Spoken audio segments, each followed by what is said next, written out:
Aqui eu acho que já estamos no ar, já vamos esperar o pessoal entrar.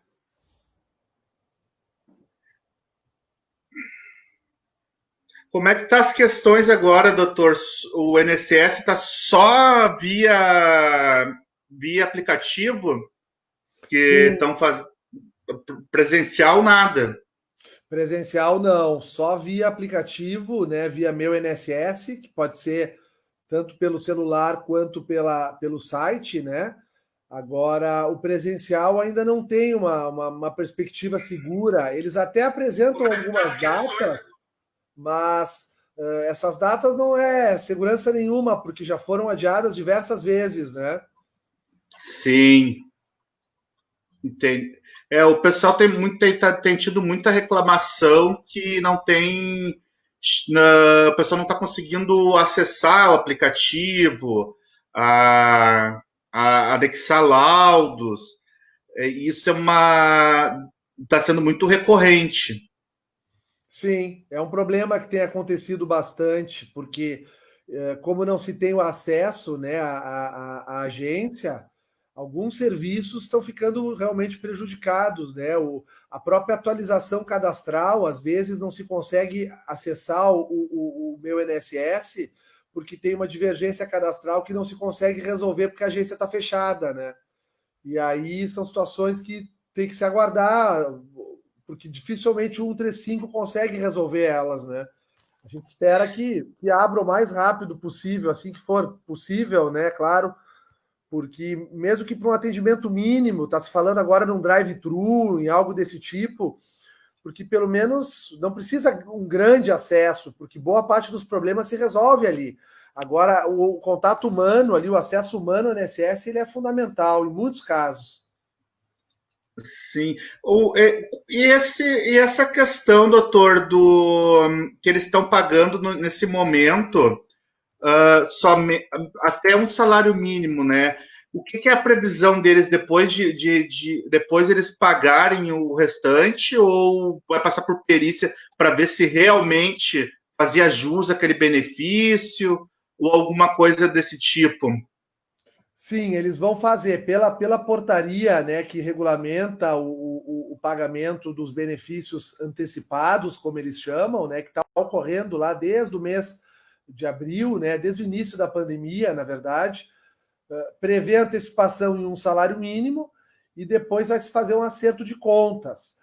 Muito provavelmente, as pessoas que estão recebendo esse benefício antecipado serão periciadas lá na frente. Vai ser feita uma avaliação presencial, pericial, né, com o perito do INSS, para verificar se a antecipação realmente foi correta, e a partir dali é que vai ser autorizado o pagamento das diferenças, né, dos valores que ficaram para trás para quem recebe acima de salário mínimo. Não está muito claro ainda isso certamente vai demandar um novo ato do INSS administrativo, uma portaria, uma instrução, para que fique, digamos assim, bem claro como é que o INSS vai fazer nessas hipóteses. Mas muito provavelmente eles vão sim querer avaliar caso a caso, porque é do perfil do INSS, né? Sim. Então estamos ao vivo, o pessoal está chegando. A gente estava fazendo uma conversa aqui antes. Boa noite, Ana. Boa noite, pessoal. Vão deixando suas perguntas, curtam, compartilhem. Hoje estamos recebendo aqui o Dr. Alexandre Triquez, que é um aliado, parceiro da Anfibro, que desde o começo tem acompanhado o desenrolar da associação, até quando não existia associação. Então, a gratidão, doutor, da diretoria imensa da sua presença aqui. E vamos debater assuntos previdenciários, como as nossas lives são inteiramente participativas, né? A gente não costuma escrever um roteiro, então vocês vão escrevendo aí suas perguntas e o doutor vai respondendo. Primeiramente, eu gostaria de passar a palavra para o doutor Alexandre e agradecer que nós tivemos a primeira vitória, digamos que é a primeira vitória dos fibromialgicos contra uma pessoa que discriminou o paciente com fibromialgia, discriminou a pessoa que sofre tanto e fez totalmente aquilo que contra o que a associação faz.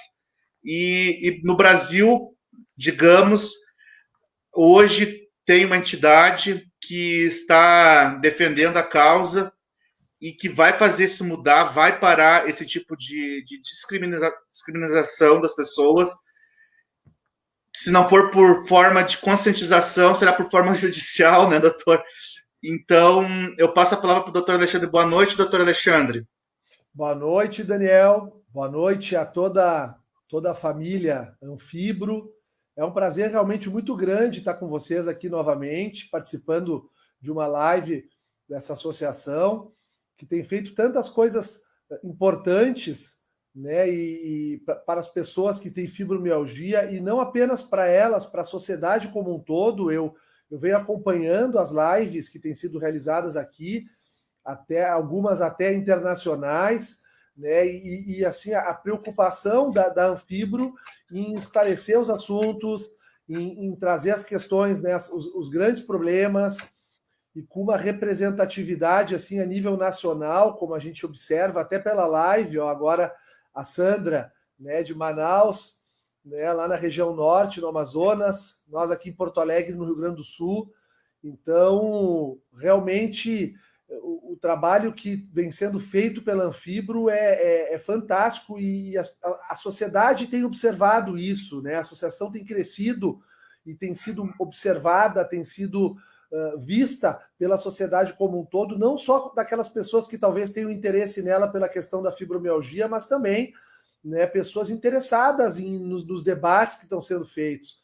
Então, Daniel, eu queria te parabenizar, né, na condição de presidente da Anfibro, de diretoria executiva da Anfibro, te parabenizar toda a diretoria pelo trabalho que vocês têm executado. Realmente vocês são muito competentes, eu admiro muito, até porque estou acompanhando desde antes da Anfibro de fato, de direito existir, né? Ela só existia de fato, e eu admiro muito a presteza e a competência de vocês. E te agradeço também, Daniel, mais uma vez, pela oportunidade de estar aqui.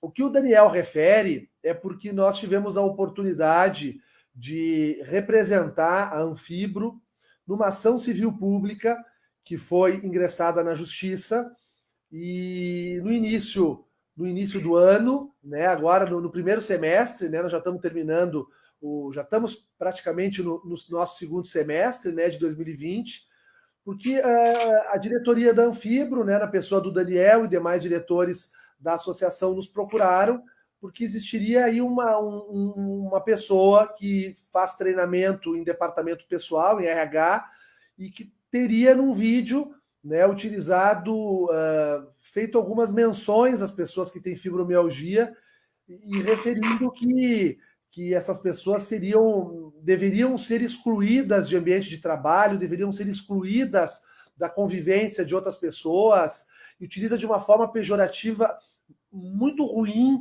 né, vinculando a fibromialgia, e na fala dele já mostrando que ele nem sabia bem o que ele estava falando, né? E isso é um problema, porque uma pessoa que mantém um canal no YouTube com milhares de seguidores em todo o Brasil, que forma opinião, né, em empresas, não apenas nas pessoas físicas, nas pessoas jurídicas também, porque é o foco daquele canal, fazer um comentário desses vai totalmente na contramão da luta da Anfibro, da luta dos fibromiálgicos, que justamente é tentar fazer com que as características da fibromialgia, que ainda são difíceis, né, ainda se tem poucas respostas, o diagnóstico ainda é clínico, né, e é uma doença que ataca várias partes do organismo, muitas vezes é confundida, né, o diagnóstico não é correto, ocorrem problemas de diagnóstico, as pessoas se sentem impotentes de não saber como, né, enfrentar o problema, e o canal veio justamente na linha contrária disso. Nós ingressamos com uma ação civil pública em nome da Anfibro, e postulando um juiz que a fala dessa pessoa nesse canal, ela fugiu e muito da liberdade de expressão, né? A nossa Constituição, ela traz, né, como um princípio de extrema relevância a liberdade de expressão, nós somos livres para expressar a nossa opinião sobre as coisas, mas evidentemente que nenhum princípio ele é absoluto, ele tem que ter limites, né? Então, nós entendemos nas reuniões que fizemos com a diretoria da Anfibro que nesse caso havia sido, né, extrapolado o limite da liberdade de expressão e havia ocorrido uma violação à categoria dos fibromiálgicos, aquilo que a Anfibro defende, né? E postulamos para o juiz, como uma ação civil pública é um processo que demora, ele avança no tempo, mais de um ano no mínimo. Nós pedimos que o juiz analisasse com carinho toda a situação e se ele entendesse que realmente nós estávamos corretos, que o argumento da Anfibro estava correto, que ele determinasse desde já que esse cidadão retirasse o canal do ar, retirasse o programa, né, desculpa, o vídeo, né, que ele faz as menções do ar, sob pena de uma multa, caso ele descumprisse, né, a decisão judicial. E ficamos muito contentes que o juiz foi sensível à questão, ele acolheu o nosso pedido né, ele deferiu o que nós chamamos de uma tutela de urgência. Tinha urgência, não dava para esperar 2, 3 anos para eventualmente vencer essa ação e aí se retirar esse vídeo. Já teria causado abalos muito expressivos, né, em todos, na entidade e nas pessoas envolvidas. Então ele determinou a retirada, esse vídeo já foi retirado por ordem judicial e agora o processo segue, porque a Anfibro está postulando ressarcimento para a categoria. Evidentemente, ela está postulando, né, danos morais para a categoria em razão do que foi dito ali, e tudo isso sendo procedente ao final, além da confirmação da retirada do vídeo, né, vai gerar, então, uma condenação pelos danos morais coletivos para toda a categoria, né, que foi realizado com a fala infeliz, né, dessa pessoa, e também uma série de medidas, né, pedagógicas que a gente está pedindo também que sejam aplicadas para que ele não repita esse ato, quem sabe com portadores de HIV, com portadores né, de fibrose, com portadores de outras doenças, e que talvez ele também não conheça aprofundadamente as características e não tome o devido cuidado na hora de fazer um vídeo que foi visto por milhares de pessoas, para que isso não aconteça mais, né? Então é uma ação civil pública, porque a Anfibro é uma associação que tem mais de um ano, né, é uma entidade que tem mais de um ano de funcionamento, então ela está autorizada a utilizar esse instrumento que é muito poderoso, que é a ação civil pública, né? E então foi uma vitória que nos deixou, Daniel, nos deixou também, nós aqui, os advogados, né, muito contentes, porque a gente não atua apenas pelo processo, a gente atua pelas causas, e desde o primeiro dia que eu recebi vocês lá no escritório, eu pude ver o amor e a dedicação que vocês trazem para uma luta, e esse amor eu vejo que ele está, né, construído basicamente no que vocês sofrem diariamente, né? Porque Sim. Não é uma associação que tenha uma diretoria que não tenha relação nenhuma com o objeto que a associação defende, né?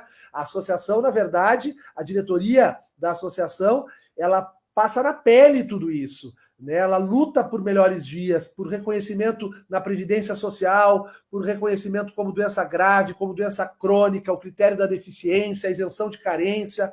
E então, assim, ficamos muito contentes e agora vamos trabalhar com afinco para que lá na frente se concretize, né? Se confirme tudo. Sim, sim, exatamente. O senhor expressou exatamente o sentimento de todos aqui, de todos os fibromialgicos do Brasil, que foi uma grande vitória. Mas vamos, tá começando a chover de perguntas aqui, então vou começar aqui com a Miriam. Miriam Alves perguntou: trabalhei só 1 ano de carteira assinada, não aguento mais trabalhar devido à fibromialgia, isso que todo mundo sabe, né? Será que tem algum direito de auxílio-doença?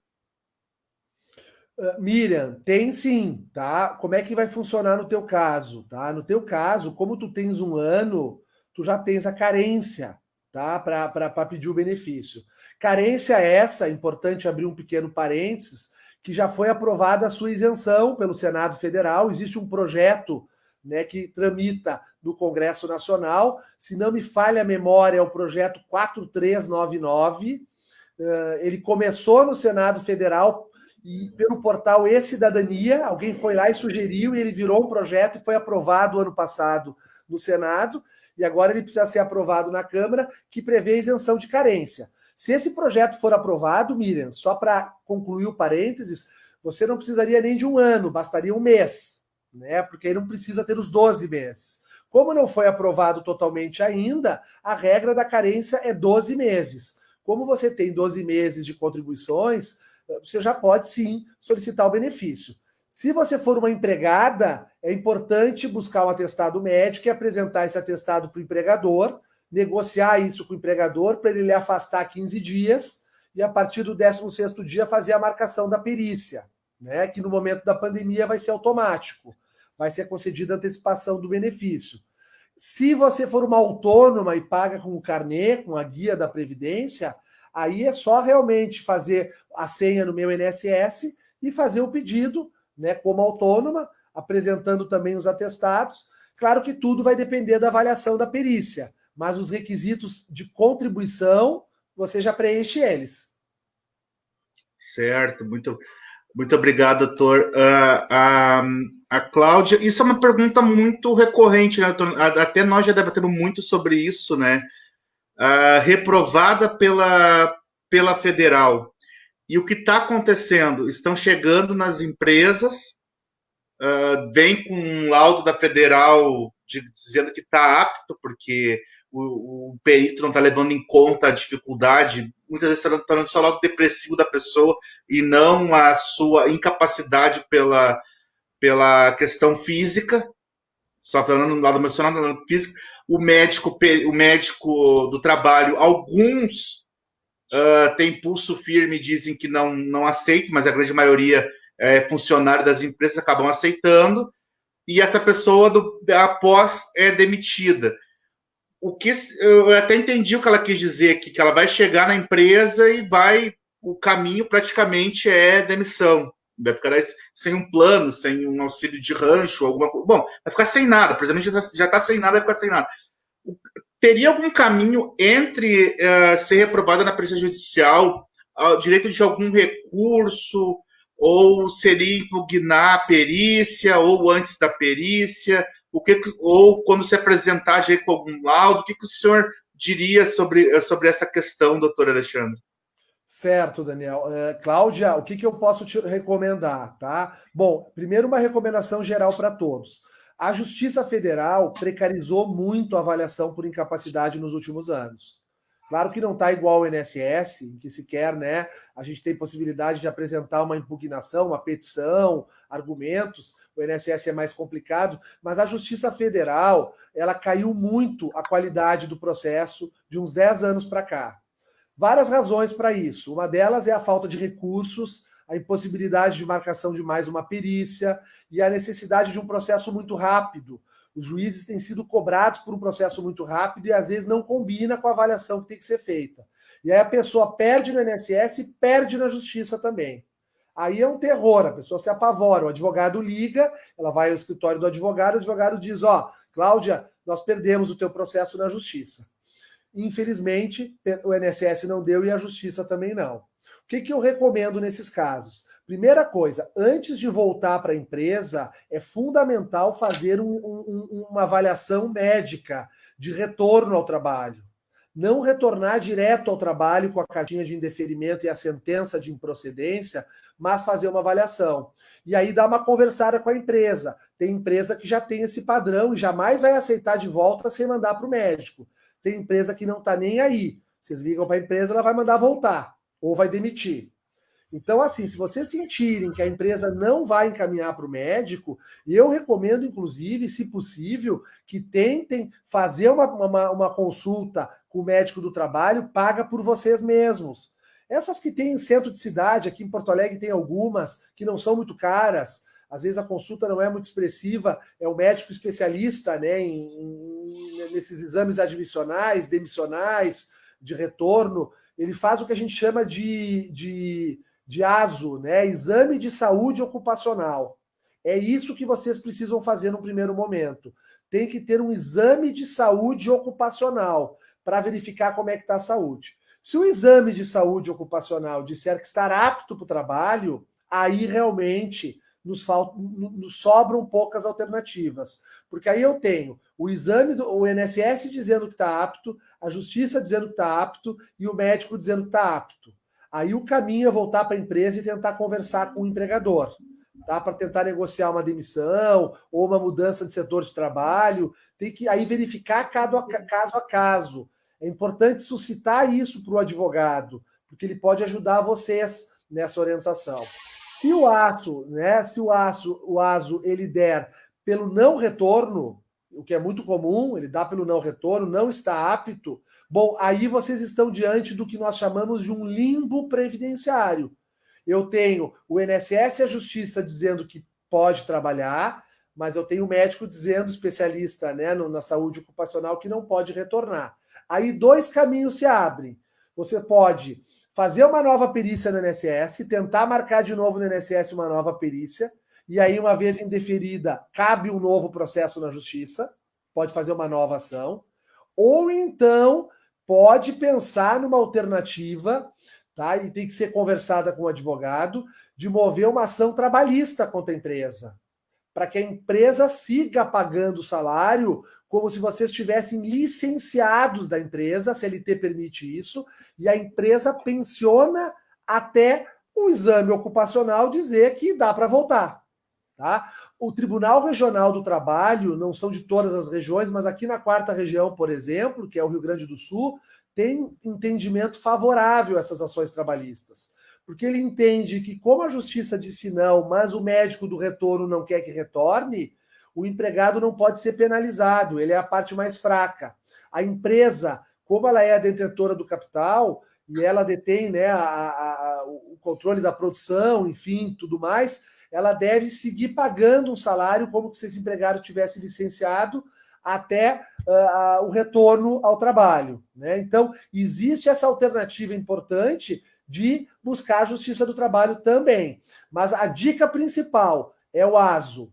Não retorne ao trabalho sem fazer o exame de saúde ocupacional. Se a empresa não quiser fazer, busquem por conta própria. Às vezes sai 40, 50, 60 reais a consulta, mas é uma ferramenta jurídica importante que vai resguardar vocês depois.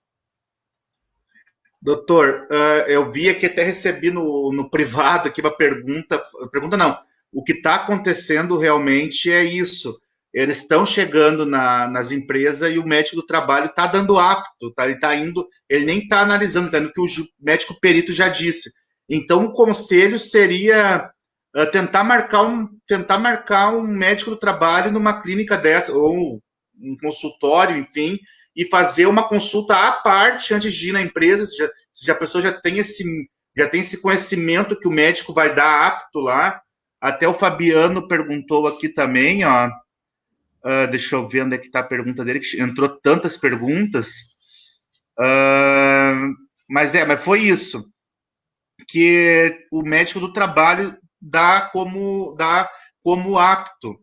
Então, seria interessante, antes de ir, se a pessoa tem a perícia judicial negada, sabe que o médico perito geralmente é funcionário da empresa, o médico do trabalho, seria ir num médico do trabalho particular, levar o dos seus... Vou tentar explicar aqui, se tiver errado, o senhor me corrige, por gentileza. Então, o caminho seria, por exemplo, eu fui lá, fui negado na perícia judicial. Eu sei que o médico do trabalho vai seguir o que o médico do judicial disse. Antes de eu ir na empresa, eu pegaria os laudos de todos os meus médicos, os médicos me acompanham, que chamam de médicos assistentes, no caso, né? E procuraria o médico do trabalho particular, faria uma consulta, daí pegaria um ASO com ele, no caso, né? A princípio seria esse o nome, ou só um ASO com ele, e daí depois iria no médico da empresa. Exatamente. O ASO... Isso seria para se resguardar juridicamente para o médico da empresa, no caso, como é que o médico seria mais ou menos assim, como é que o médico do trabalho um disse não e o outro está dizendo sim? Seria mais ou menos por aí? Seria mais ou menos por aí, porque o ASO ele é um documento extremamente importante. Quando ele foi construído lá nas NRs, né, nas normas do direito do trabalho, ele tem justamente esse objetivo, assim, é atestar a saúde do trabalhador. Claro que o que acontece? Muitas vezes o médico que é ligado à empresa, ele considera apto, mas é quase que uma atividade burocrática, não há uma avaliação profunda. Muitas vezes existe, né? A gente não quer aqui fazer nenhuma acusação, mas existe uma proximidade muito grande com a clínica e a empresa, né? E aí muitas vezes quer se resolver aquilo. Então, nem sempre esse exame vai ter a imparcialidade. A gente sabe que juridicamente muitas vezes ele é parcial. A pessoa está com um problema crônico na coluna, trabalha como metalúrgico, em pé, não pode trabalhar, e vai lá o ASO e diz que ele pode trabalhar. Então, a vantagem de obter esse outro ASO é que abre uma possibilidade tanto de um pedido no auxílio-doença no INSS, quanto uma ação trabalhista pode ser estudada quando a empresa também, em algumas situações. Viu, pessoal, que interessante prestarem atenção no que o doutor falou agora aqui. A gente sabe que o pessoal, todo mundo, no meu caso, também estou sem dinheiro de estar nessa situação toda econômica que o Brasil está passando, mas para poder se precaver, procurar um terceiro, no caso, seus médicos assistentes, mas antes de ir no médico da empresa ou a clínica que a empresa contrata, procurar um outro médico do trabalho e fazer esse ASO, pegar um outro parecer, até para vocês estiverem embasados juridicamente, até para uma questão de vir com processo judicial, né, doutor? Seria muito bom mesmo, doutor. O pessoal acho que vai achar um caminho diferente aqui agora, vai abrir uma luz.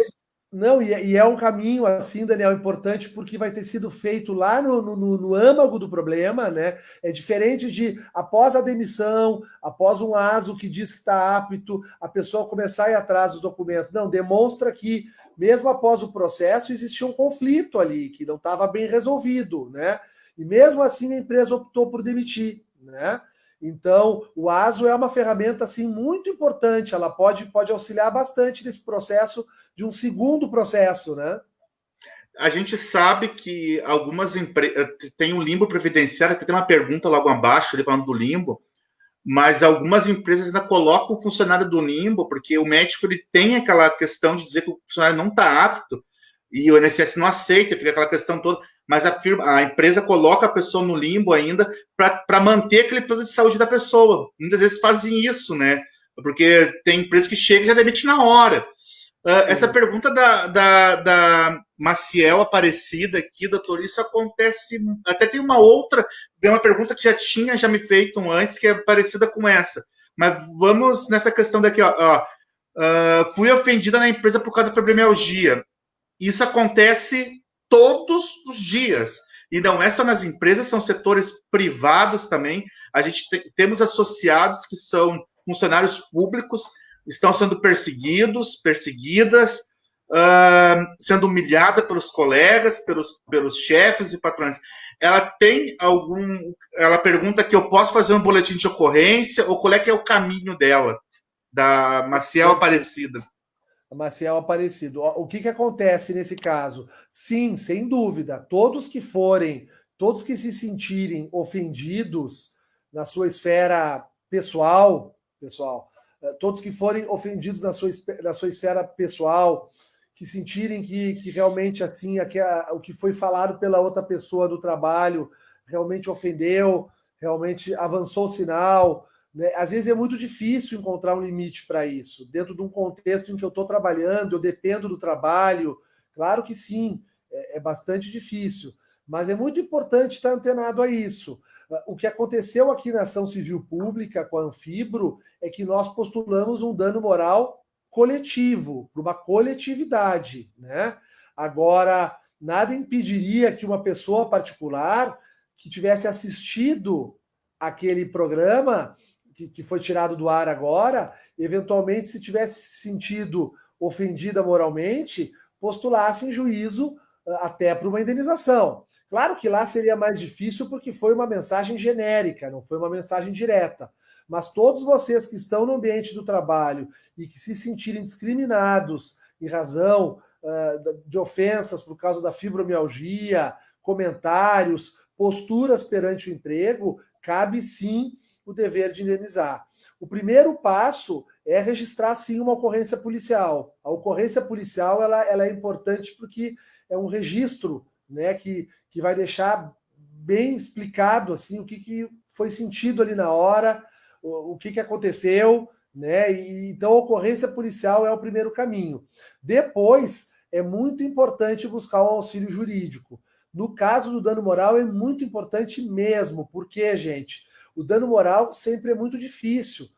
Agora mesmo nessa ação da Anfibro, nós passamos semanas estudando, analisando, conversando, porque, como eu disse para vocês, existe uma fronteira entre o direito à liberdade de expressão e o direito à intimidade da outra parte, né? E o que acontece? Essa fronteira não é tão simples. A gente está vendo agora mesmo no país, na política, algumas coisas que se falam na televisão, e aí aquilo ofendeu ou não ofendeu, ele tinha o direito a falar. É muito difícil a gente entender o que é liberdade de expressão e o que é ofensa. Isso tem que ser bem avaliado, porque se eu ingresso com a ação e não está bem caracterizado, né, o transbordo da liberdade, né, o limite da liberdade de expressão, pode gerar uma sentença improcedente, né, e pode perder o processo, isso até onerar, eventualmente ter custas para pagar em razão disso, e até criar uma situação ruim com a pessoa a qual se processou.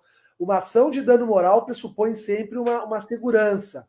Por isso a importância sempre de que vocês busquem um profissional da confiança de vocês que possa estar passando essa orientação. Mas o primeiro caminho é esse, é registrar a ocorrência.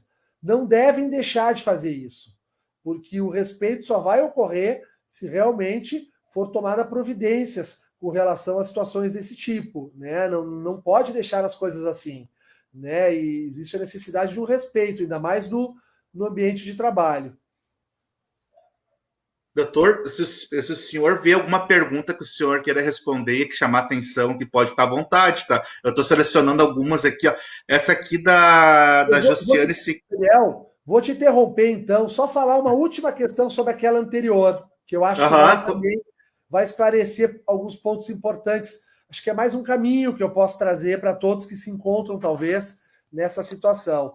Pessoal, essa história do ASO, do Exame de Saúde Ocupacional, ela também é importante para que se possa trabalhar depois no processo a reabilitação profissional. A reabilitação profissional, ela é um caminho super importante. Ela não funciona muito lá no INSS, muito difícil o INSS fazer a reabilitação profissional, mas através de um processo judicial, às vezes pode ser um bom caminho. Vamos supor que vocês façam um exame ocupacional e o perito detecte, por exemplo, o problema, um problema de ordem motora. Problema de ordem motora, decorrente do problema da fibromialgia, tá? E vocês trabalham operando uma máquina que, se for operada com esse problema de ordem motora, pode gerar o risco de perder um dedo, perder um membro, perder uma mão, machucar, né, se automutilar por causa desse problema causado pela doença. Bom, essa pessoa não pode trabalhar nessa máquina, mas talvez ela possa trabalhar em outro setor na empresa ou até em outra área. Para isso existe a reabilitação profissional. E enquanto acontece a reabilitação profissional, por ordem de um juiz, a pessoa segue recebendo o benefício. Então, às vezes, nesse limbo, a gente faz uma ação para fins, né, de reabilitação profissional e consegue uma tutela de urgência, como a gente conseguiu nessa ação da Anfibro, e a pessoa fica recebendo o benefício e, eventualmente, a gente consegue matricular a pessoa num curso do SENAC para mudar de profissão, ou num curso desenhista industrial, planejador, sabe? Consegue fazer uma reabilitação profissional de verdade.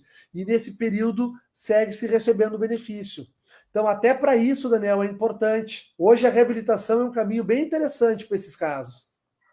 A gente está lutando com a questão da CIF dentro do MPF, que vai pegar também a perícia biopsicossocial, e a nossa lei, a 3019, que a gente está lutando no Congresso, ela já fala na reabilitação em horas reduzidas, sem mexer no salário da pessoa, mas também que o empregador tenha benefício, incentivo fiscal de contratar esse fibromialgico, também essa pessoa que tem a dor crônica, ou vai abranger várias outras doenças, não só a fibromialgia.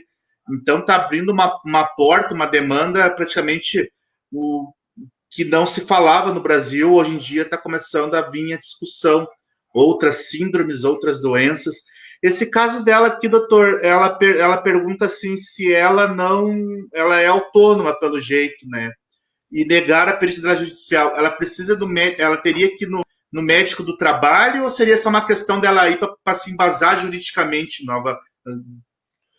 No caso, Josiane, no caso de um autônomo, a relação é um pouquinho diferente, porque não tem a figura do empregador, né? Então, um profissional liberal que pague o carnê, ele não tem a figura do empregador. Mas ele pode também fazer uma avaliação ocupacional, desde que pague as suas expensas, desde que arque com o custo da consulta, nada impede que faça uma consulta com o médico do trabalho e ele avalia diante do que vai ser comentado. Então, por exemplo, uma manicure, um advogado, um corretor de imóveis, um vendedor, uma pessoa que trabalhe, né, como autônomo, também pode fazer essa avaliação. Claro que com relação à empresa, o valor jurídico é maior, porque pode gerar ações contra a empresa, pode constranger a empresa, pode ser uma ferramenta para redução, para mudança do ambiente de trabalho, essa coisa toda. Mas no caso do autônomo, eu não descartaria também a estratégia. Eu acho que fazer o exame após a negativa da Justiça Federal é sim também uma ferramenta importante. O senhor sabe, doutor, que antes da live a Anfibro está sempre, a diretoria está sempre em reunião, né? Está acertando no comitê jurídico lá também, a doutora Legend faz parte do comitê jurídico da Anfibro. E a gente estava conversando sobre isso, até para depois debater com o senhor em outro momento, essa própria questão de vai na perícia, vai na empresa, é aqui, ó, ela falou, mas é bom trabalhar, é bom, mas a pessoa não tem nem a questão básica que é o remédio. Ganha a grande maioria ganha um salário mínimo, ou um pouco mais, mas a questão de remédio é 500, 600, 700 reais. Então é uma questão também, daqui a pouco, a gente debater sobre esse assunto também, né? O que poderia ser feito quanto a isso? Porque se não tem tratamento, como é que também é apto a vir a trabalhar, né? Aqui, ó, Perfeito. a Mas Simone sabe, Daniel, tu sabe que isso que tu falou é muito importante, assim, porque na verdade, tudo que a gente está falando aqui, e eu tenho certeza que tu vai compreender super bem isso, porque é a visão da Anfibro, e basta ver as pautas que a Anfibro está tocando, né? Tudo que a gente está falando aqui não era para a gente estar falando aqui. Na verdade, a fibromialgia era para ter um tratamento diferente no sistema. Isso é muito importante. O que o Daniel falou agora há pouco, gente, essa ideia do turno parcial, que é fantástico, não tem no Brasil. Alguns países europeus têm esse turno parcial, eu sei que a Espanha tem. A pessoa reduz o turno, trabalha menos e a empresa recebe um benefício fiscal por poder garantir essa condição em face da particularidade da doença envolvida. Eu acho que muitos dos furos, muitas das dificuldades, muitas das questões que a gente vai levantar aqui, a gente vai chegar a um momento que a gente vai ter dificuldade de avançar, e aí é justamente porque precisam avançar esses projetos que estão sendo tocados, como o reconhecimento da deficiência, aplicação da CIF. Eles é que vão garantir certamente maior justiça, porque não tem como comparar um retorno ao trabalho com fibromialgia do que um retorno ao trabalho com outro problema de saúde. Porque aqui não é uma questão, a doença ela tem uma característica, né, que é diferente das demais. Então precisa ter um tratamento diferenciado, né? Então eu concordo contigo. Além de tudo isso da CIF, Biopsicossocial, a Anfibro está entrando com uma frente também dentro da Comitec, dentro do MPT, do Ministério Federal Público do Trabalho, e estamos também com o MPF aqui, uma questão muito importante, que é o protocolo de fibromialgia, que o comitê científico já está começando a trabalhar já por conta própria, a desenvolver, porque a gente vê que tem um protocolo, existe um protocolo que é baseado em protocolos internacionais, mas não tem como se, nessa realidade que não tem nenhuma caixa de remédio, que dirá um local apropriado para o trabalho, uma boa reabilitação, então tem que ter todo, é um conjunto um conjunto que está sendo construído em várias partes. Ela tinha perguntado aqui, ela nunca trabalhou de carteira assinada, estou pagando particular. No Não tem caso, problema. para pedir o benefício, no caso, né? Isso. Se a Ani Rodrigues tiver a carência, né, de 12 meses, ela precisa pagar 12 meses. Pessoal, super importante a carência para os autônomos. Olhem só, eu pago 12 meses, mas eu tenho que ter pelo menos o primeiro pagamento em dia. O cômputo dos 12 meses só vai iniciar a partir do momento que eu pagar uma em dia. Então, vamos supor que eu estou pagando lá em janeiro no dia 20, está atrasado, vence dia 15. Aí, em fevereiro, pago 17, está atrasado. Março, pago 16, está atrasado. Esses 3 meses estão contando como tempo de contribuição, eventualmente por uma aposentadoria, mas não contam como carência. Eu até não preciso pagar as 12 em dias, mas a primeira tem que ser em dia. O bom é que eu pague as 12 em dias. Mas se eu paguei a primeira dia 15 e as outras demais eu não consegui pagar em dia, todas foram pagas atrasados, não tem problema. Essa primeira em dia valida as outras 11. A partir do pagamento da 12ª, acessar o meu INSS e pode marcar a perícia. Sem problema nenhum. Doutor, vem uma pergunta que bem chegou, já tinha feito no meu Instagram, a questão do quando a pessoa fica esse tempo, igual aqui, ó, estava 9 anos aposentada no final de 2018, o INSS cancelou, ela de certo entrou com todo o processo, né, que nós acabamos de falar, esse tempo que ela ficou afastada conta como tempo de contribuição? O tempo afastado, que a Ana Paula pergunta, Daniel, ele funciona assim, ó. Ele só vai contar como tempo de contribuição em 2 hipóteses. Primeiro, se o período que a Ana Paula ficou em benefício, aposentada, era uma aposentadoria por invalidez acidentária. Porque tanto o auxílio-doença quanto a aposentadoria por invalidez, elas podem ser previdenciárias ou acidentárias. O que muda? As acidentárias é porque o benefício vem de uma doença que foi ocasionada no trabalho. Pode ser desde um acidente de carro a serviço da empresa, pode ser desde uma tendinite, né, uma doença do trabalho da empresa, pode ser qualquer doença que tenha a perda de um membro, né, um metalúrgico que perde um membro da mão, perde a visão de um olho. Esse caso, ele fica aposentado ou em auxílio-doença, e se receber alta, ele tem todo o período como tempo, tranquilo.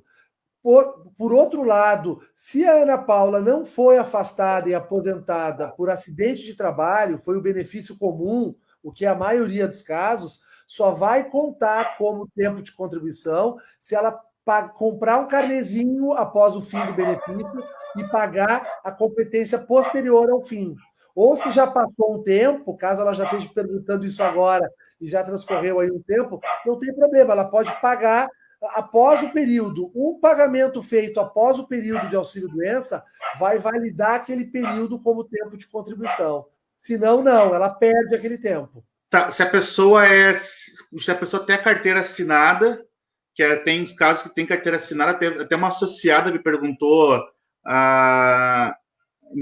aqui agora há pouco que ela tem a carteira assinada e ela teve que voltar.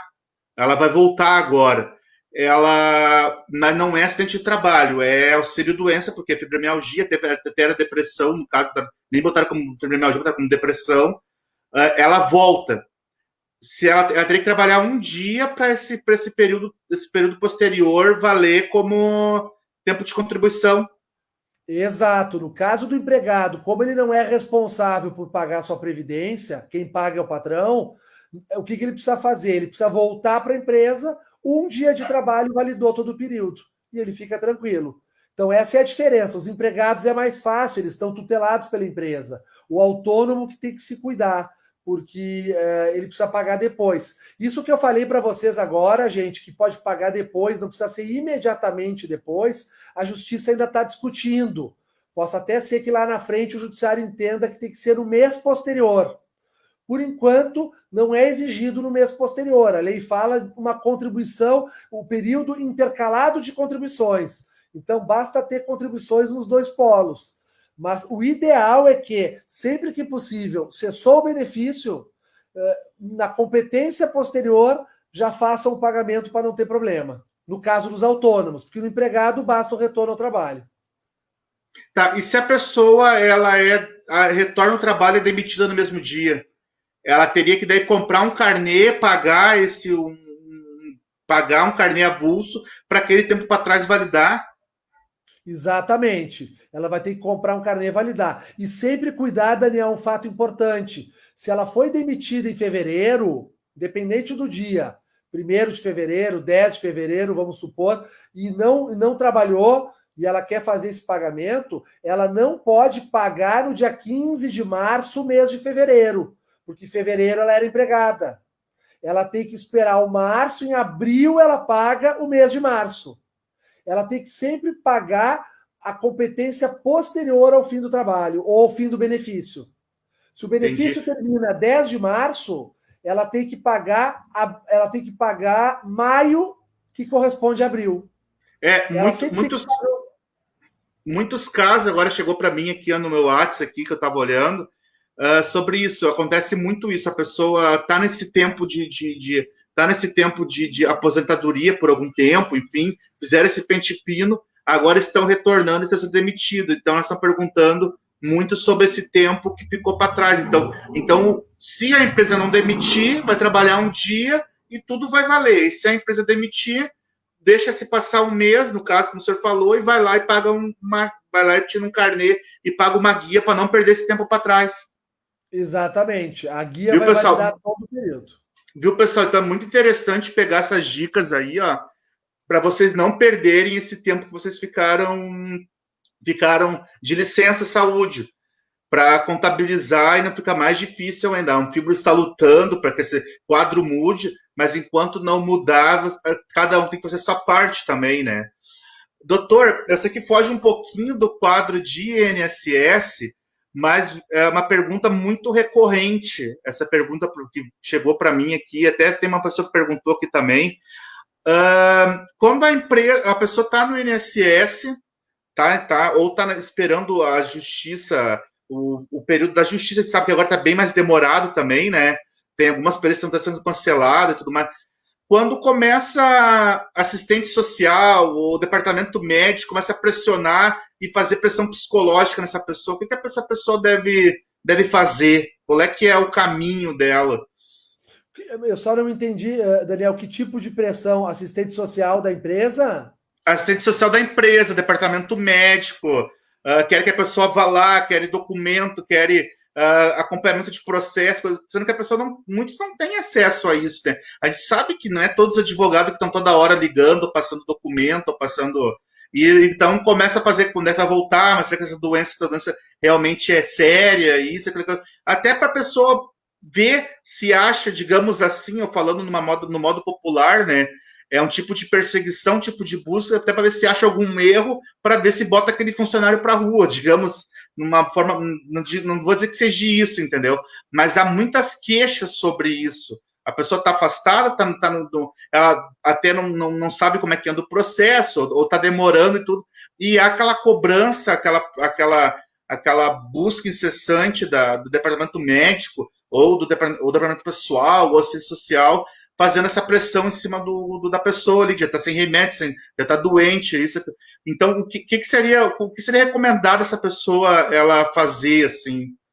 Entendi bem, é uma situação realmente muito corriqueira e muito chata, incomodativa, no momento que se aguarda, né? Se está sem dinheiro, né? É um momento de aflição acima de tudo, sempre é um momento de aflição. O que eu recomendo, gente? A empresa, vamos falar assim, do ponto de vista da lei, ela tem o dever de aguardar o empregado quando ele está doente e está sem condições de trabalhar, até o INSS dar uma resposta. Então, ela garante os 15 dias de afastamento, que ela, inclusive, vai pagar o salário. No 16º, ela faz o encaminhamento para o INSS. E se o INSS indefere o benefício, a empresa entende que a seguradora, digamos assim, do trabalhador, que é o INSS, disse que ele está capaz para trabalhar, então ele está capaz para trabalhar. Ela não considera, digamos assim, a ação judicial que vai tentar demonstrar que a seguradora está errado. Né? E normalmente ela está errada, ela erra muito, o INSS erra muito, muito comum o INSS errar. Então, assim, as empresas que têm uma prática de RH mais sérias, na minha opinião, elas, ao serem comunicadas de que o processo vai ser feito na justiça, elas aguardam o deslinde do processo antes de tomar qualquer providência. Empresas mais ríspidas com essas questões, elas podem vir a demitir o empregado após o INSS negar, mesmo que já tenha um processo na justiça. Por quê? Elas estão autorizadas a negar, porque o processo não é um meio certo que vai se vencer, não se sabe o resultado, né? O órgão oficial já disse que, né, que não, é que nem uma exoneração de um servidor público, né? Exonera o servidor e digo assim, eu vou processar o município porque me exonerou. Ele não vai me readmitir de novo porque eu vou entrar com a ação. Ele vai esperar. Claro que se eu ganhar a ação, ele vai ser obrigado a fazer a minha reintegração. Então, existem algumas empresas grandes, normalmente, multinacionais, normalmente com participação estrangeira, e aí tem diretrizes que vêm, às vezes, até de fora, que a gente tem o INSS negando, faz ação na justiça, comunica e mesmo assim eles demitem. Nesse caso, a gente não tem o que fazer a não ser aguardar o processo judicial, e aí, uma vez o processo judicial comprovando a incapacidade, vai ter que haver toda uma correção por parte da empresa, porque ela vai ter que reintegrar esse empregado, porque se ele estava doente, foi afastado dentro dos 15 dias, a empresa precisa mantê-lo até o restabelecimento da saúde dele. Vai gerar um problema lá na GFIP, a empresa vai ter que regularizar as informações sociais perante fundo de garantia, perante o próprio INSS, e pronto. Empresa séria não faz isso. Empresa séria segura, espera. O que eu recomendo? Sempre manter uma comunicação com a empresa e conversem com o advogado de vocês nesse sentido, né? E lá nós no escritório a gente tem essa postura. Quando a gente ingressa com uma ação na justiça para o empregado e existe esse contexto, às vezes não existe, mas quando tem esse contexto de pressão, o assistente social, a funcionária do RH, a gente faz um dossiezinho com a informação processual, com as perspectivas de sucesso da ação. Eu normalmente faço um parecer por escrito, assino embaixo, digo, olha, na minha visão, essa é uma ação que tem fundamento. Prova disso é que eu estou, né, fechando um contrato de honorários com o meu cliente, que eu só vou receber com o sucesso da ação. Eu não estaria promovendo uma ação na justiça que eu não tivesse, né, uma segurança de que eu vou ganhar a ação, que existisse uma boa probabilidade de eu ganhar a ação. Eu ligo para a empresa ou entrego para o meu cliente e ele leva lá. E a gente tenta acalmar a empresa. Via de regra, funciona bem com essa comunicação. Agora, se vocês se verem com situações de pressão, infelizmente, esse caminho entre a negativa do INSS e o aguardar da justiça, ele é muito nebuloso, porque, a rigor, a empresa não precisa esperar. A empresa precisa esperar o órgão oficial que é o INSS. Se ele disse não e a empresa quiser desfazer o contrato de trabalho e demitir vocês, ela pode. Depois ela arca com o ônus de ter que alterar tudo caso vocês vençam a ação, né? Mas o melhor é que isso não aconteça, porque o processo leva 10 meses. Não é tão difícil aguardar um pouquinho para poder trazer maior segurança para todo mundo. Sim, sim. Aqui o Fabiano Silva, quando o perito da Federal, eu acho que eu entendi a pergunta dele. Ele quer perguntar, ele teve a perícia foi negada, a perícia dá apto e leva para quando o perito da Federal dá apto e leva para audiência, tem que voltar a trabalhar até o juiz chamar para audiência? Então, Fabiano, a audiência que o Fabiano pergunta certamente deve ser a que eu estou pensando aqui. Quando é que entra a audiência num processo de auxílio-doença? De licença-saúde, vou usar a expressão que o Daniel usou, que eu acho que é muito correta, que contempla as duas, tanto a aposentadoria, né, quanto o auxílio-doença. A audiência se dá quando o laudo é ruim, e na fibromialgia a gente sempre procura fazer isso. Nem sempre a gente consegue. Quando o laudo é ruim na fibromialgia, a gente tenta de todas as formas pedir para o juiz uma audiência para que ele possa ouvir a pessoa. E que talvez a gente possa levar um colega de trabalho, um vizinho, um amigo, até o médico, às vezes assistente, para que possa contar que, apesar daquele laudo ter sido ruim, não é bem assim. O perito analisou muito no contexto da CID, né, como a gente diz, que é um conceito assim que não olha a vida ao redor da pessoa que tem fibromialgia. É difícil os juízes deferirem a audiência. Quando eles deferem, tem que aguardar a audiência. Não é que tu tenhas que retornar, Fabiano, no aguardo da audiência. A situação é a mesma, na verdade. Tu está aguardando o processo. Mas se a tua empresa é dessas que fica fustigando, fica pressionando, talvez tu vai ter que explicar para eles que tu ainda aguarda, mas não é pelo fato do perito da justiça ter dito não que tu vai ter que voltar. A única obrigação que tu teria de voltar é pelo perito do INSS. E por isso que empresa que é chata com essas questões, se tu não volta, vai para a justiça, às vezes ela demite. Aquilo que eu falei na pergunta anterior. Mas na perícia judicial, o ideal é que tu aguarde a audiência e aguarde a sentença. É ela que vai dar uma resposta final. A Neide pergunta aqui que ela está sem trabalhar, essa é da empresa dia 21/9. Tem fibromialgia há 18 anos, como devo proceder? Eu acho que no caso ela ainda está no período de carência, né, doutor? Isso, ela está no período de graça, na verdade, que a gente chama, né? E é uma carência, né? Mas a legislação chama de período de graça porque a carência fica mais ligada à ideia de ter aquele número mínimo de contribuições, né? Para poder pedir o benefício. Neide, teu caso, tá? Toda vez que tu te desligar da Previdência, ou da empresa, como é o teu caso, a Previdência Social tem uma regra super boa, super favorável, né? Esse é o caráter social, né? O que está restando, né, gente? Porque as reformas estão liquidando com tudo. Tá quase uma seguradora privada, né? Porque com a última reforma aí está cada vez mais difícil as regras, né? Essas reformas que ocorreram em todos os governos aí, desde o governo Fernando Henrique Cardoso até hoje, elas estão deixando cada vez mais uma previdência, cada vez menos uma previdência social. Vejam que o próprio governo mudou o nome, não é mais previdência social, agora é nova previdência, né? Pode parecer uma bobagem, mas não é, né? E é porque realmente as regras estão ficando menos sociais do que eram lá atrás. Toda vez, Neide, que tu te desligar do trabalho, isso serve também para os colegas que deixarem de receber o seu benefício na Previdência, vocês passam a entrar no período de graça. O que é o período de graça? É um período de 12 meses, tá, que vocês podem estar postulando o benefício, mesmo sem estar contribuindo.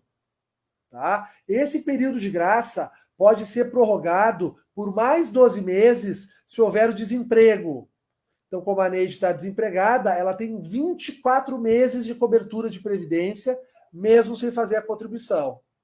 E para aqueles que, além do desemprego, no seu histórico de trabalho, já tenham trabalhado e contribuído mais de 10 anos para a Previdência, sem perder a qualidade de segurado, podem prorrogar por mais 12. Então, ficam cobertos por 36 meses. Pode ser o caso da Neide. 24 eu sei que é o caso da Neide. 36, só se ela nos confirmasse que realmente ela tem esses 10 anos. Então, Neide, veja bem, se tu te sentir na necessidade de pedir o benefício, tu pode pedir o benefício porque tu está ainda segurada, mesmo sem estar trabalhando e contribuindo. Caso tu não vá pedir o benefício, o mais importante é que tu cuide esses prazos para que não aconteça que eles terminem e tu não contribua mais, porque tu perde a qualidade. Então é importante que, num determinado momento, tu tente retomar essa contribuição, né? Esse é o mais importante dentro do período de graça. Deixa eu ver aqui. Pergunta tá quase acabando. Não sei como é que o senhor tá de horário. Pergunta tem um monte. O pessoal tá bem. É uma live que sempre dá quando essa questão previdenciária. O pessoal sempre tá bem participativo, né? Que legal. Não, prazer. A gente vai respondendo. Eu vou pelo teu tempo, Daniel. E depois, se quiser, a gente pode fazer uma outra mais. Não, claro. Sempre à disposição de vocês. Aqui paguei uma parcela só e a empresa teve que pagar porque eu ganhei o processo. Depois não consegui pagar mais. Agora eu gostaria de saber quanto tempo eu tenho que pagar para ter meu benefício de auxílio-doença, por gentileza. É a mesma coisa, né, doutor? Se ela está no período de. Ela pagou 2 anos, ela tem um período de carência ainda, né? Qualidade de segurado, não tem? O caso da Márcia é interessante, tá? Parei em 2007, em 2009 eu paguei uma parcela só. Bom, Márcia, tu tem que primeiro verificar qual o mês que tu pagou. Esse mês que tu pagou, olha que legal isso. Esse mês que tu pagou vai te renovar o teu período de graça por 12 meses. Então, se tu pagou em agosto de 2020, se tu pagou em agosto de 2019, desculpa, tu fica segurado até agosto de 2020, tu pode estar pedindo o benefício. Tá? Então, vai depender do mês que foi feito o pagamento. Deixa eu ver aqui, eu tenho aqui a Josinete. Eu tenho 18 anos de contribuição. Eu tenho direito a este estado de graça? Tem direito. A Josinete tem direito, sim. A Josinete tem direito aos 36 meses. Se a Josinete parar de trabalhar, parar de contribuir, ela fica por 3 anos vinculadas à Previdência. Nesses 3 anos, precisando de auxílio-doença, tem direito. Precisando de um salário maternidade, tem direito. Precisando de qualquer benefício da Previdência, ela está apta a receber, mesmo sem contribuir. Então, no caso, a Josinete tem a hipótese maior, né? De que são 36 meses. Deixa eu ver aqui. Aqui a Jusileide perguntou: doutor, houve laudo biopsicossocial em algum processo? Então, Jusileide, o que a gente vê hoje na justiça, tá? A gente vê na justiça alguns juízes que conhecem a fibromialgia, tá?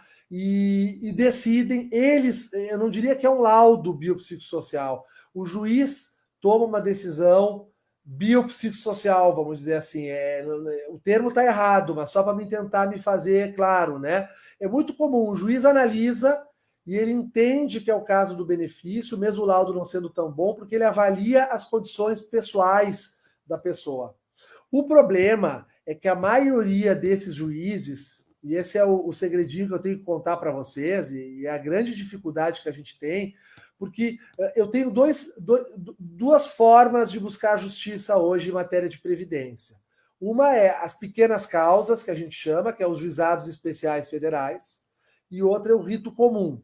Causas de até 60 salários mínimos vai para o juizado especial federal. Causas acima de 60 salários mínimos vai para o rito comum.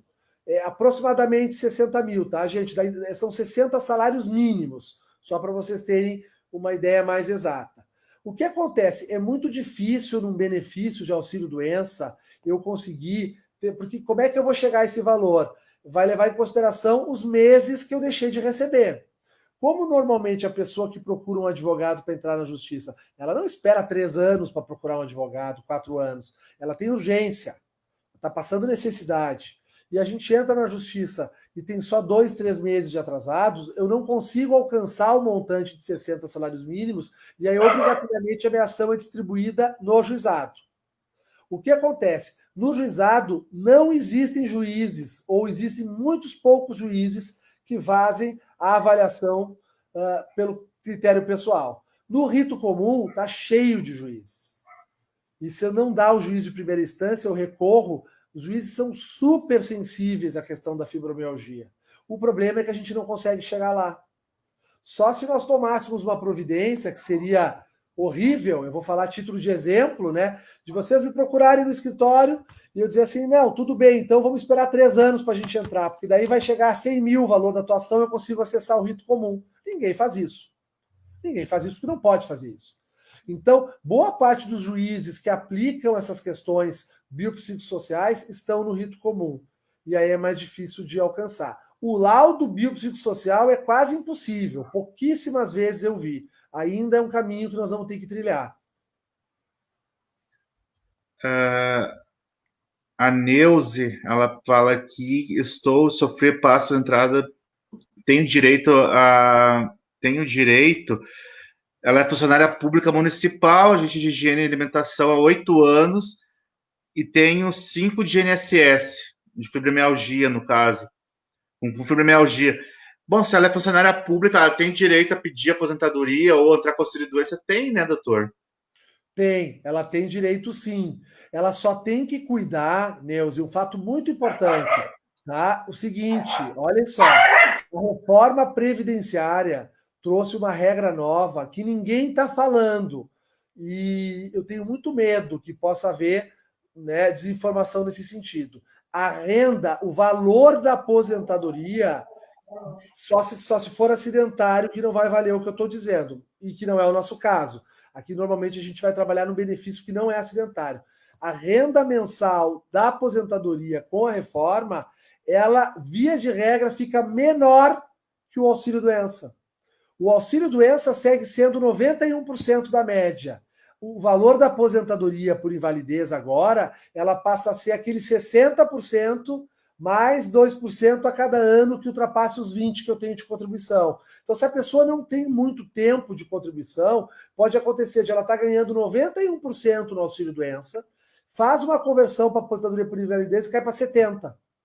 É uma coisa impressionante isso, sabe? Muitas pessoas... Eu fico pensando como é que vai funcionar agora. O INSS vai lutar para que as pessoas se aposentem, porque para eles vai ser melhor a aposentadoria, porque a renda é menor e eles economizam mais.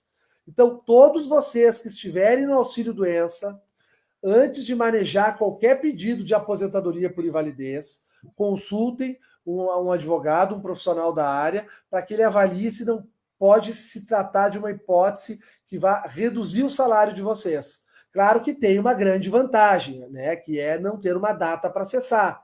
Não precisa ficar nessa função de perícia toda hora. Às vezes vale a pena baixar um pouquinho para o sossego, né? Mas tudo isso é importante vocês avaliarem bem antes. E quando entra por a questão, ela tem uma pergunta da Jaqueline que ela ganhou estadual. Estadual seria a Justiça do Trabalho, né? O estadual vai se dar no caso do acidente de trabalho, isto, segue sendo na estadual as ações acidentárias, e vai se dar nos locais onde não tem a sede da Justiça Federal, não tem a sede da Justiça Federal, e não tem uma sede da Justiça Federal até 70 quilômetros de distância desse local. Olhem que interessante. Está se discutindo ainda, Daniel, como é que vai contar esses 70, se é da igreja, né, se é do fórum. Né? E quando a pessoa ela vai para o que vai ser recorrente, se baixou 70% agora, se for pelo auxílio doença, aposentadoria, e se for por auxílio, se for pela estadual, ela vai continuar nos 90% ou vai a 100%? Como é que vai ficar? Mudou alguma coisa? Não, no caso do que eu falei agora há pouco, e que o Daniel traz aqui, se o benefício de vocês for acidentário, for decorrente, né? O auxílio-doença é o NB91, que a gente chama, né? Enquanto que o normal é o NB31, número 31. Se o de vocês for o 91 acidentário, aí é 100%.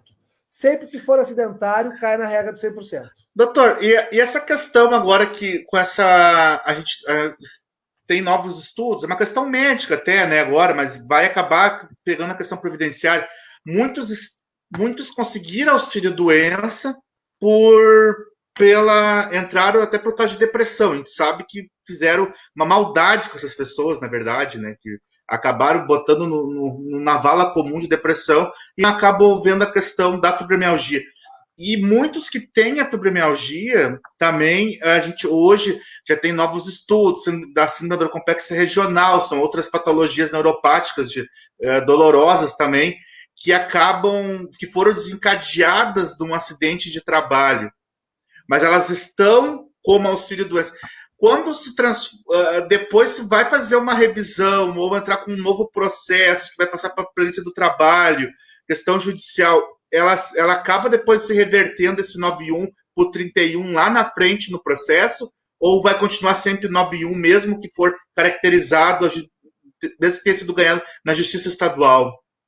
Então, super boa, importante a tua pergunta, Daniel. Assim, ó, pessoal, uma vez encostado, vou usar o termo popular, né? Uma vez encostado em auxílio-doença, né, acidentário, pela justiça, o juiz vai mandar que o INSS ative o benefício e mantenha o benefício.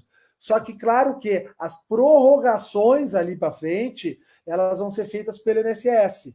Pode acontecer de, numa prorrogação, o perito do INSS desclassificar o acidentário para o previdenciário. Ele não devia fazer isso. E, normalmente, se ele fizer isso, ele vai fazer errado. Mas eles fazem bastante isso. Aí tem que avaliar bem a possibilidade de, eventualmente, fazer uma ação judicial só para reconfigurar o 91, porque se mantém o mesmo diagnóstico, mantém a mesma código da doença, e ele faz isso, ele está indo contra uma decisão da justiça, ele não pode ir contra a decisão da justiça. Mas acontece, Daniel, muitas vezes a gente ganha um acidentário na justiça, na primeira revisão eles tiram o caráter acidentário e sequer fundamentam, né? E aí fica realmente na necessidade de fazer uma nova ação judicial ou um recurso administrativo. É interessante também, né? Até os próprios advogados se aterem a isso também, né? Porque quando vê a pessoa tem direito a receber os 100% e está recebendo só os 70%, e já é um absurdo receber os 70%. Eu acho que é uma coisa que a própria, não só a Anfibro, mas outras instituições também de pessoas com doenças crônicas ou deficiências comecem a fazer um movimento para tentar, como foi mudado, tem que fazer um movimento para isso também vir ser mudado novamente, porque não tem condições da pessoa receber 70% de um salário mínimo, por exemplo, vai comprar o que de remédio, vai fazer, não tem alternativa. Aqui, ó, é um caso também, doutora, a Fabiana Santos fala que, ó, eu tive um acidente na frente da escola, depois disso adquiri a fibro. A gente não pode afirmar que foi daquele acidente, mas a gente já sabe hoje em dia que uma grande parte de pessoas com fibromialgia e dor crônica ou dor complexa regional vieram de um acidente ou de um trauma físico, né? E foram colocado tudo como auxílio-doença. Então, é uma visão que tem que começar a se tomar um cuidado quanto a isso também, né, doutor? Daniel, muito bom. Olha só, pessoal, eu posso deixar um recado também, eu vou me sentir muito bem e deixar esse recado para vocês em todo o Brasil, em nome da Anfibro aqui, porque essa também é uma questão que vocês devem sempre levar em consideração. Toda vez que vocês forem conversar com um advogado ou forem levar a questão adiante, suscitem isso, tá? Que o Daniel falou. O que o Daniel falou? Às vezes, tá, pode parecer assim, a fibromialgia é acidente de trabalho. Não, não é um acidente de trabalho. Mas assim, o que é o acidente de trabalho? O acidente de trabalho, pela legislação, não é só aquele acidente típico que a gente conhece, né? O cidadão que está lá na construção pregando e o prego vai no olho dele, ele perde a visão, ele perde um membro da mão, ele sofre uma tendinite muito severa. Não, o acidente de trabalho pode ser também uma doença ocupacional, como a gente chama. A doença ocupacional ela tem uma característica, ela não tem uma causa e efeito bem definida. Por exemplo, uma pessoa que trabalha numa empresa onde existe muita pressão na produção e acaba desenvolvendo o transtorno de ansiedade generalizada. Isso é muito comum, a pessoa começa a ter crises de pânico, não consegue dormir direito à noite, acorda com dificuldade, chora no trabalho. Bom, pode ter uma relação com a fibromialgia? Claro que pode. É uma das doenças que normalmente estão relacionadas ao diagnóstico. Mas será que a empresa não colaborou também para que isso acontecesse? Claro que colaborou. Se a empresa coloca pressão, exige meta, tem telemarketing, às vezes, que fazem, né, os setores, aquele que fica por último, ganha nariz de palhaço, situações que muitas vezes a Justiça do Trabalho, inclusive, né, a Justiça do Trabalho atua, né, nessas práticas que algumas empresas grandes, principalmente, fazem. Então, quer dizer, pode ser que tenha uma colaboração do trabalho de vocês na doença. Isso a gente chama de concausa. Esse é o nome jurídico. Concausa. O que é uma concausa? É uma causa do acidente de trabalho que não é a única, mas ela contribuiu para o acidente de trabalho. Então, se vocês têm um problema na coluna, que o médico está dizendo que é a razão da fibromialgia, mas vocês trabalham em pé, é óbvio que o trabalho influenciou. Um problema psiquiátrico, uma ansiedade ou uma depressão, algum problema que está gerando insônia, tem relação com a fibromialgia? Tem, mas pode ter relação com o trabalho. Configurar o acidente de trabalho é fundamental porque vocês levam a ação para a Justiça do Trabalho e lá a gente consegue trabalhar melhor, com audiência, com avaliação dos aspectos pessoais da pessoa. Então, sempre é importante fazer essa relação que o Daniel falou. E né, essa relação com o trabalho ela é muito importante. E olha, eu vou dizer para vocês, a minha relação com a fibromialgia, ela sempre existiu, né, como advogado, mas ela se tornou mais intensa quando eu conheci o Daniel e a Anfibro, né? Vou dizer para vocês, 70% a 80% dos casos tem relação, tem com causa envolvida. Só que muitas vezes não se dá muita atenção para isso, se vai correndo para a Justiça Federal, que é aquele rito rapidíssimo, a Justiça nega, não avalia nada e aí não se consegue fazer nada. Então, se atentem para essa questão, porque ela pode ser uma ferramenta importante. Muitas vezes em perícia judicial tem acontecido muito, né, doutora? O médico, ou a médica, ela só vê pelo lado do CID, dá negado, o juiz não aceita que recorra ou que impugne aquele laudo ali. Geralmente, a grande maioria está acontecendo isso, e a pessoa acaba não vendo a justiça. Então, é uma causa que eu sempre digo assim, ó, para deixar claro aqui, na verdade, até um apelo. Participem das atividades das associações, não precisa participar da Anfibro, mas participe das entidades, participe das associações, de cada síndrome, de cada doença, para fortalecer, porque foi feita, porque eu, como o senhor falou, vou usar essas palavras, né? Foi uma maldade isso de cortar o auxílio de aposentadoria para 70%. E a associação ou as associações só vão ter poder para poder mover ações, para poder fazer qualquer coisa com as pessoas fortalecendo a associação. As associações, não estou dizendo, como volto a repetir, não simpatizam com a Anfibro porque tem uma política assim, um assado, mas existem outras. Procurem, fortaleçam as entidades, fortaleçam para elas poderem estar participando junto com os advogados que fazem parte, a escreverem cartilhas, materiais, e-book, e para poder pressionar o Congresso, onde é que são feitas as leis, fazer ações dentro do judiciário. Até esse ano, né, doutor? A gente tinha já planejado fazer algumas ações dentro do Ministério Público, palestras, cartilhas, só que infelizmente a pandemia não deixou se concluir isso. Mas ano que vem, se Deus quiser, a gente vai retomar esse assunto, mas as associações precisam das pessoas participando, porque ninguém vai vir e fazer, vou resolver o problema de vocês hoje aqui. Então é uma luta que todo mundo vem traçando, tem que participar, pessoas como o doutor Alexandre, a doutora Paula também, que eu quero já deixar aqui a doutora Paula participar da próxima live, que o pessoal já conhece. Ela deve conhece todo mundo. Conhece todo mundo. Ela está assistindo. Todo mundo conhece a doutora Paula já de nome dentro da Anfibro dos bastidores, mas ninguém conhece. O pessoal quer já conhecer. Doutor, eu não quero tomar o seu tempo também nessas lives, geralmente é 1 hora para não ficar muito pesado. O pessoal está perguntando aqui, eu não sei até se é o caso, né? Para mim está tudo certo, eu vou dizer que está tudo certo. Como é que entra em contato com o senhor? Como é que entra o contato com a doutora Paula? Página, canal, o que o senhor poderia, ou a própria doutora Paula pode escrever aqui um comentário aqui, já deixar aqui embaixo. Tá, ela provavelmente ela vai escrever, né? Nós estamos aqui em Porto Alegre, né? No Rio Grande do Sul, mas a gente tem atuação nacional, né? A gente atua nacionalmente, e porque hoje a gente tem trabalhado bastante, né, com a videoconferência, né, com o atendimento por videoconferência, esclarecendo dúvidas e tal. Todos aqueles que quiserem conhecer o trabalho do escritório, nós temos um site, que é o www.schumachertriques.com.br.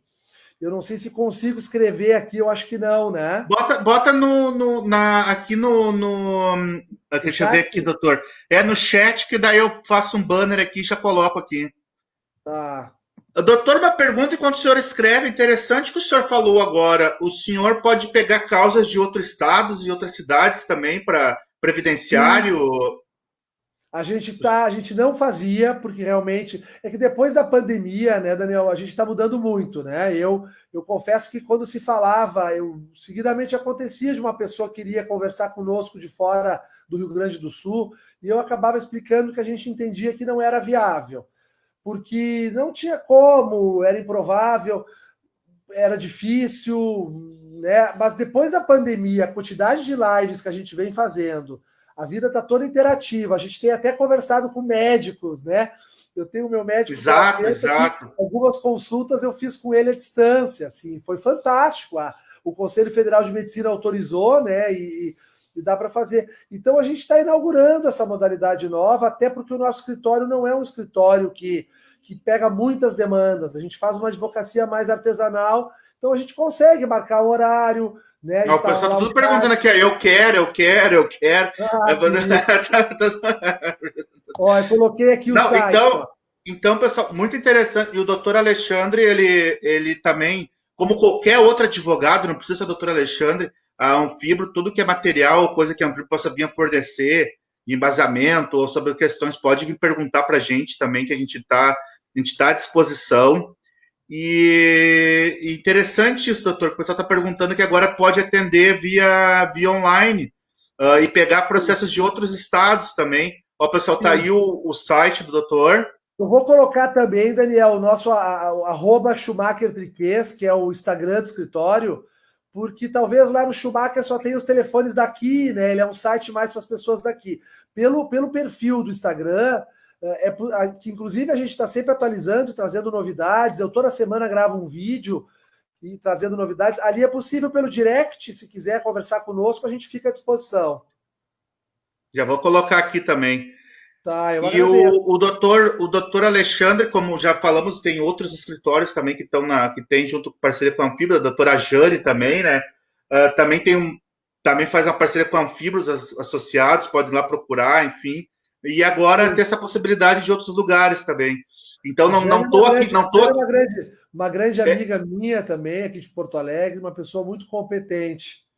então, pessoal, o pessoal já tá, um monte perguntou aqui, ó, pode ver que tem um monte de chame no Instagram o doutor, chame no site ali. Depois eu pedi até para botarem também nos comentários, aqui nos comentários os contatos, se for o caso. E, doutor, vamos deixar já aqui, ó, pessoal, deixe essas perguntas para uma próxima live. A gente vai trazer que o assunto é muito extenso, não ficar horas aqui falando. Não quero também, o doutor trabalhar o dia todo, eu também estou com dor, estou cansado, porque para mim ficar Imagina. sentado é difícil, muito tempo é difícil. Então, doutor, eu vou deixar aí aberto para o senhor as últimas palavras e depois a gente se despede, então. Tá, Daniel, quero te agradecer, tá? E agradecendo a ti, toda a Anfibro, a diretoria da Anfibro, e quero agradecer a todos que estiveram conosco aqui hoje nessa live. Né? É um prazer muito grande. A gente trabalha muito pela causa também, assim como vocês.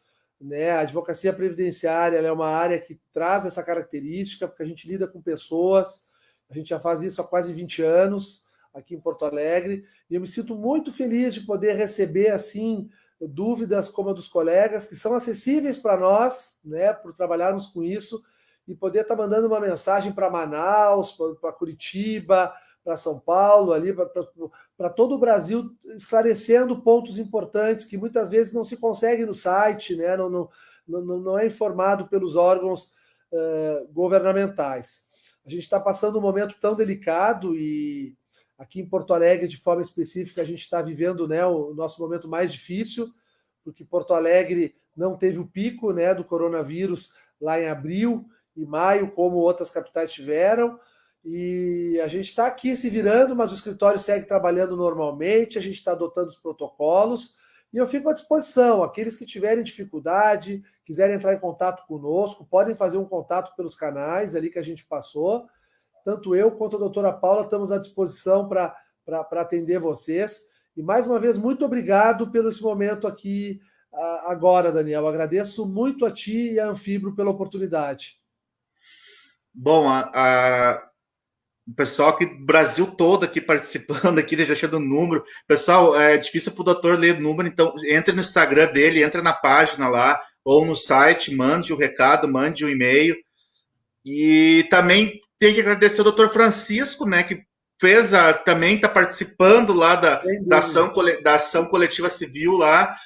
Muito obrigado, doutor Francisco, por estar nessa causa junto com a Anfibro. Ele não é muito de aparecer em lives, em vídeos, mas Não, deixamos aqui nossa gratidão.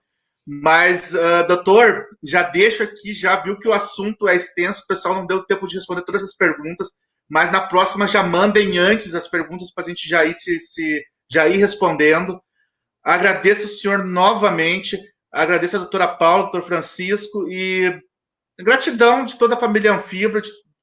Hoje essa live tivemos uma outra perspectiva e outras ideias a serem tomadas e outros caminhos. Então, doutor Alexandre, muito obrigado e boa noite a todos. uma boa noite.